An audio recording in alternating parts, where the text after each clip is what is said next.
안녕하세요. 일산의 햇님보살입니다.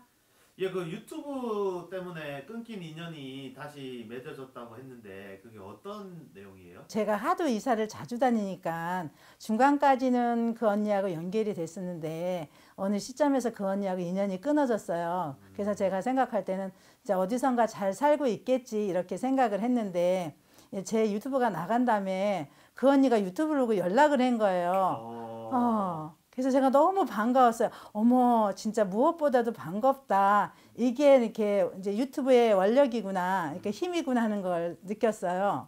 근데 그때 무슨 일이 있었냐면 언니가 종교는 저희하고 달랐지만 아저씨께서 약주를 많이 드시고 또 베개에다가 칼을 놓고 이렇게 좀 가족들을 힘들게 해서 그러니까 그 말하자면 그 언니가 많이 건강이 안 좋았었어요. 아저씨가 이렇게 술 드시고 속상하게 하고 힘들게 하니까 아저씨가 술을 많이 드신 날은 아파트 계단 밑에 숨어 있었어요. 아저씨가 이제 잠드실 때까지 쿵쿵쿵쿵 해고 그래서 숨어 있었는데 왜 숨어 있어요? 아저씨가 술 드시면 막 소리 지르고 막 힘들게 하고 막 이렇게 하고 그러니까 뭐라자면 이런 그 칼을 베개 속에 넣은 거는 그 집에 대한 문서를 언니가 가져갈까 봐 그러니까 그 지키는 차원에서 이렇게 칼을 넣고 잤다 그러더라고요. 와. 예, 그러니까 아마 집착심이 대단하셨던 분 같아요. 근데다 이제 거기에다가 아이들까지도 직장을 구하지도 못하고 집에서 놀고 있었어요. 몇 예. 살인데요? 그때도 그때 당시에 30대가 넘어서 30대 초반이었어요. 30대 초반 중반 그렇게 두 아들이 있었거든요. 예, 근데 그 아들들이 그렇게 놀고 또 집에서 아무것도 안 하고 있으니까 힘들잖아요. 그런 상태에서 언니가 또 그렇게 암이 걸렸는데도 아이들이 하나도 안 도와줬어요. 엄마를 도와주지 않고 예, 그냥 방에서 컴퓨터만 하고 오락만 하고 문 밖에 나오지를 않을 정도였어요. 그렇게 힘들게 해서 언니가 아마 굿도 하고 여러 가지를 해보셨는데도 그게 잡아지지 않은 거예요. 그래서 제가 그때 당시에 언니 얘기를 들어주면서 언니 내가 시키는 대로 한번 해보겠냐고 그랬더니 뭔지 모르지만 무조건 해보겠다 그러더라고요. 그래서 이제 그 아들 두 분한테 편지를 쓰라 그래서 예쁜 카드에다가 우선은 큰아들한테 먼저 써서 엄마가 이렇게 해서 니네들한테 아빠를 대신해서 사과를 한다. 긴 세월 이렇게 지나고 보니까 아빠 때문에 엄마도 힘들어서 이렇게 암에 걸리고 이렇게 됐는데 이렇게 너희들을 보니까 내가 더 마음이 아프다. 대신 아빠를 대신해서 엄마가 대신 사과를 하마. 너희들도 아빠를 용서를 해라. 그렇게 하고 우선 큰아들한테 편지를 쓰고 또 제가 새 돈을 준비해서 거기 카드에다 같이 편지하고 카드하고 돈하고 해서 준비해서 아들한테 우선 큰아들한테 주라 그랬어요.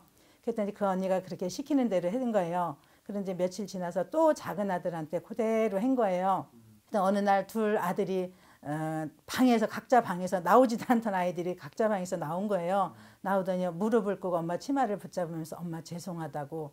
엄마가 그렇게 그런 마음을 가지고 계신지도 몰랐고 저희들이 이렇게 철없이 속상하게 해서 죄송한다. 엄마가 죄송할 일이 아니다. 저희가 죄송해야 될 일이라고 그렇게 하면서 아이들이 무릎 꿇고 그렇게 울더래요. 그래서 언니도 같이 울었고 그리고 나서는 이제 가족들이 점점 그날로부터 점점 좋아지니까 화목해지고 뭐 할 때도 김치 담그거나 이럴 때도 나쁜 말로 하면 코빼기도 안 보이던 아이들이 나와서 배추도 날라주고 심부름도 해주고 점점 좋아진 거면서 너무 감사하다 그랬어요.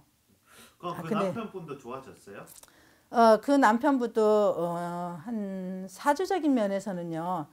한 3년인가 5년 있으면 좋아진다. 그때 당시에 그래요. 지금은 기억이 좀 그런데 그 3년인가 5년 있으면 좋아진다는데 아이들이 달라져서 아빠한테도 그렇게 대접을 하고 아빠 저희들이 이렇게 좀 하겠습니다. 아이들이 나서 적극적으로 하니까 아저씨도 점차 변하고 약주도 덜 드시고 그렇게 되고 잘 해결됐고 지금은 언니가 그러시는데 그 두 아들 다 장가를 가갖고 결혼을 해서 장가를 갔고 며느리도 좋은 며느리들 대학교 나온 아들들은 그러진 못했는데 며느리들 다 대학교 나온 좋은 며느리들 얻어서 손주 손녀 다 보고서 행복하다고 살다가 이런 일이 있나 싶다 그러셨어요. 그래서 동생 덕분이라고 그래도 이렇게 다시 유튜브를 통해서 동생을 만나게 돼서 정말 행운이고 감사하다고 그랬어요. 그래서 제가 참 보람있다. 광고 매체의 힘도 이런 거구나. 그리고 유튜브를 통해서 끊어진 인연이 다시 연락이 되다니 참 반갑고 새로운 마음이 들었습니다.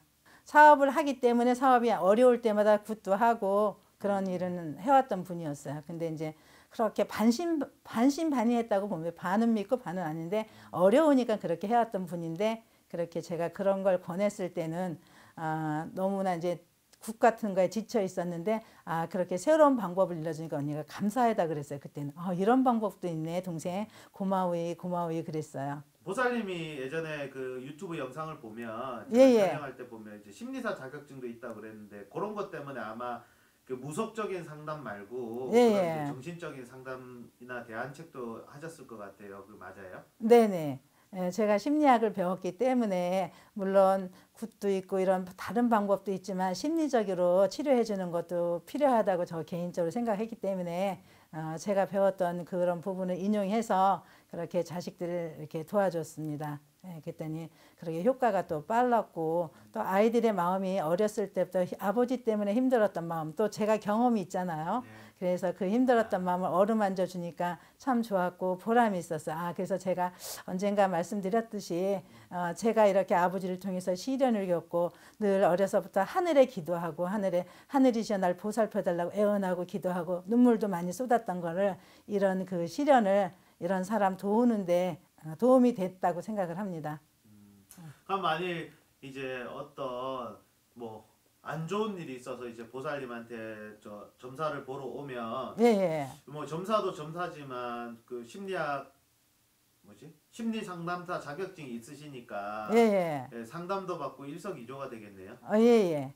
저는 사람들이 이제 이렇게 상담하러 오면 상담도 자세하게 봐드리고 또 그 후에는 심리적인 부분도 이렇게 치료해서 함께 더불어서 상담해줘서 그 일을 해결할 수 있도록 하고 있습니다. 그러니까 뭐 오시는 분들이 대부분 보면 뭔가 안 좋은 일이 있어서 심리적으로 조금 불안정한 상태가 많으시잖아요. 그죠? 예, 예. 저는 이제 오시는 분들이 어렵고 마음이 불안하고 또 왜 이렇게 보러 댕기면 한 번 봐도 또 답답하니까 또 여러 군데 보러 댕기잖아요. 심리적으로 마음이 안정이 안 되니까 한 번 봤는데 거기서 끝이 나야 되는데 또 좀 지나서 불안하니까 또 보러 댕기고 여러 군데 다니게 되잖아요. 예. 마음이 불안해서 그런데 저는 이제 심리적으로 그런 사람들의 얘기를 들어주고 물론 상담을 해서 이제 상담 내용도 다 들어주고 다 해결을 해드리고 부수적으로도 제가 심리적으로 안정을 취할 수 있도록 도움을 드리고 또 얘기도 많이 들어드리고 상대방의 반대의 마음이 돼서 상대방의 입장이 돼서 생각을 해서 대화도 들어드리고 또 불안한 마음을 녹일 수 있도록 또 심리적으로 도움을 드리고 있습니다. 오늘은 제가 유튜브를 통해서 다시 만나게 된 재회의 인연에 대해서 말씀드렸습니다. 다음에 더 좋은 얘기로 여러분들 찾아뵙겠습니다. 감사합니다.